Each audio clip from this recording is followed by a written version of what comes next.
नमस्ते, मैं अविनाश हूं और आप अनकट देख रहे हैं। आज से ठीक 24 साल पहले की बात है। तारीख 13 जून 1997। उस दिन शुक्रवार था। दिल्ली के ग्रीन पार्क के उपहार सिनेमा हॉल में खूब भीड़ थी। तब मल्टीप्लेक्स का दौर नहीं आया था। भारत पाकिस्तान की लड़ाई पर बनी जेपी दत्ता की फिल्म बॉर्डर रिलीज हुई थी। भीड़ इतनी कि टिकट ब्लैक हो रहे थे। शाम 3 बजे से 6 का शो था। थिएटर वालों को लगा कि यही तो मौका है पैसे कमाने का, कमा लेते हैं। उन्होंने कुर्सियों के अलावा खाली बची जगहों पर लकड़ी के बेंच लगा दिए। लोगों ने बेंच पर बैठने के लिए भी पैसे दिए। पूरे भरे हुए थिएटर में तिल रखने की जगह नहीं थी। अचानक से थिएटर में आग लग गई। धुआं भरने लगा, लेकिन दरवाजों पर लकड़ी के बेंच लगे थे जिन्हें हटाना मुश्किल हो रहा था। नतीजा यह हुआ कि 59 लोगों की दम घुटने से मौत हो गई, जबकि 100 से भी ज्यादा लोग घायल हो गए। उपहार सिनेमा में 13 जून की सुबह करीब 7 बजे ही आग लग गई थी। ट्रांसफार्मर में धमाका भी हुआ था।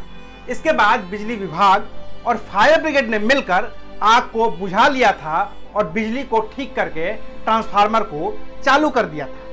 11:30 बजते बजते सब कुछ ठीक हो गया था, लेकिन शाम के 5 बजते बजते ट्रांसफार्मर का तेल लीक करने लगा, स्पार्किंग होने लगी और इसी बीच तेल ने आग पकड़ ली। ट्रांसफार्मर जहां रखा था वहां से 1 मीटर की दूरी पर ही कार की पार्किंग थी, जहां कई गाड़ियां खड़ी थी। उनमें भी आग लग गई और फिर एसी की डक्टिंग और दरवाजों से होते हुए ये आग सिनेमा हॉल के ऑडिटोरियम तक पहुंच गई। इस आग के धुएं में जला हुआ तेल था।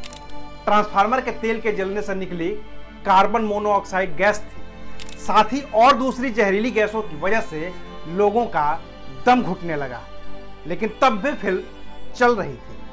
ऑपरेटर ने फिल्म को बंद नहीं किया था, उसने उसे रोका नहीं था। लोगों में भगदड़ मची, लेकिन उन्हें बचाने वाला कोई नहीं था। कोई नहीं बताने वाला था कि इमरजेंसी गेट कहां है, कैसे बिल्डिंग से बाहर आया जा सकता है, क्योंकि स्टाफ आग लगने के बाद भाग गया था। ऑडिटोरियम के गेट खुल नहीं रहे थे, क्योंकि बॉर्डर देखने आई भीड़ को बिठाने के लिए वहां पे एक्स्ट्रा बेंच लगा दी गई थी। नतीजा यह हुआ कि 59 लोगों की मौत मौके पर ही हो गई और हादसे के बाद शुरू हुई मामले की जांच।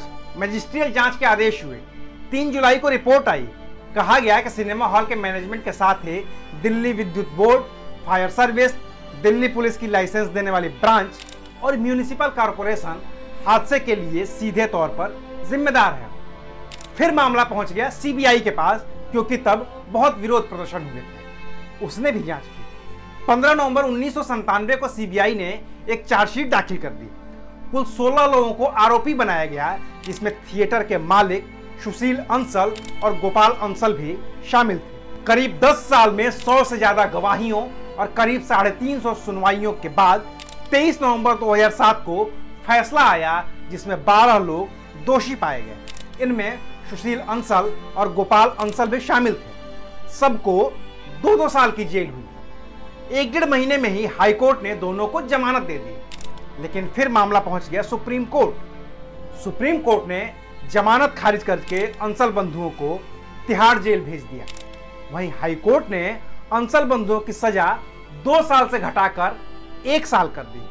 सेशंस कोर्ट से होते हुए मामला हाई कोर्ट और फिर सुप्रीम कोर्ट तक आता जाता रहा। सुप्रीम कोर्ट ने 19 अगस्त 2015 को एक फैसला दिया कि अंसल बंधुओं को जुर्माने के तौर पर 30-30 करोड़ रुपए देने होंगे। कोर्ट ने पैसे देने पर जेल की सजा माफ करने की भी बात की। इतने बड़े जुर्माने के खिलाफ अंसल बंधुओं ने फिर अपील की। 9 फरवरी 2017 को सुप्रीम कोर्ट ने गोपाल अंसल को 1 साल जेल की सजा दे दी। सुशील अंसल को उम्र का हवाला देकर रिहा कर दिया। जुर्माना बरकरार रहा। फिर the association of victim of उपहार फायर ट्रेजेडी ने एक अपील दायर की सजा बढ़ाने की मांग की, लेकिन 20 फरवरी 2020 को सुप्रीम कोर्ट के 3 जजों की बेंच ने आखिरी फैसला सुनाया। उन्होंने अपील को खारिज कर दिया और 2017 का फैसला ही बहाल रखा। उसे ही अंतिम फैसला माना गया। फिलहाल अभी के लिए इतना ही। फिर मिलेंगे इतिहास के एक नए किस्से के साथ। तब तक देखते रहिए अनकट। शुक्रिया।